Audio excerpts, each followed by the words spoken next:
Hello, September 12th, 2019. Jessica Lucky here. Around this time last year in 2018, I was still in the streets and everything. Came back after my birthday. Tomorrow my mom's supposed to be going to Italy, quote unquote. I think she's taking somebody else with her.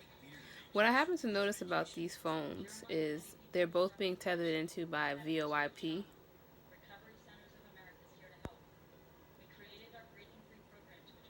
Yeah, whenever I turn this phone on, this one right here, this one right here, this phone reacts. And it says call service is not included. So that means that two people are in both of my phones without my consent. And you know what's interesting about that? My iPhone is black. My brother's is silver. What's interesting about this is that, what is it? This phone right here, originally this one, the number, when my parents gave it to me, yes, my parents, this is what I'm talking about.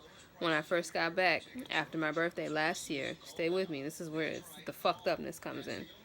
Whoever they bought the phone from, the number was registered in Lansdale, Pennsylvania. We're in Philadelphia, Pennsylvania. Why the fuck would the number be registered in Lansdale, PA? Sign number one, they're trying to make me take somebody else's place in this fucked up gaslighting storyline trilogy. They gave it to me on a basic phone. This was a basic phone. Like, it was just a regular flip phone and everything. I switched it over to a different provider. It was a track phone. They were literally tracking me on this phone and sending me really weird text messages on this phone too. This one right here.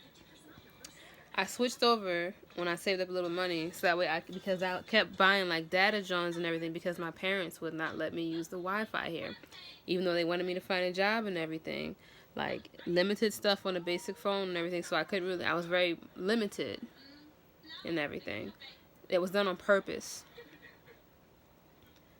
So, and I had to keep buying like data cards, like $15, $20, like spending that shit. Like running through that shit like water. It was ridiculous. This was all last year after I came home with the jobs, the temp agencies and everything I was working for. So I saved up a little money, got I had a different what's it called? Phone. Well, actually no. I switched the phone over to like an Alcatel John. That was still under the track phone.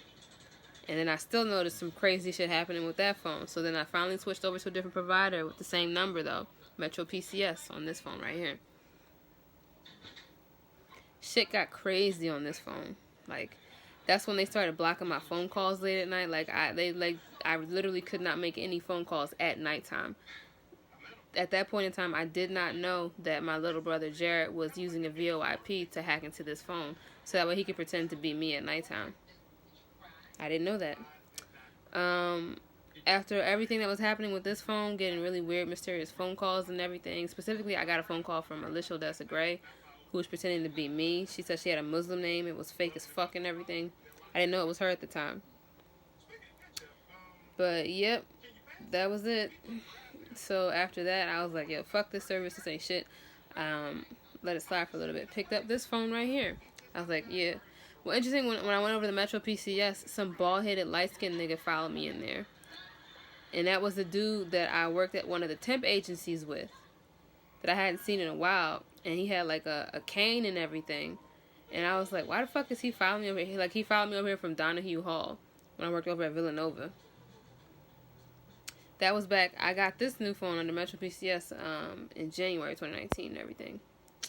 Beginning. And that nigga followed me over here, like, promptly. Bald-headed nigga with glasses. He has a cane and everything. He followed me over to Metro PCS. He just walked in and I was like, why are you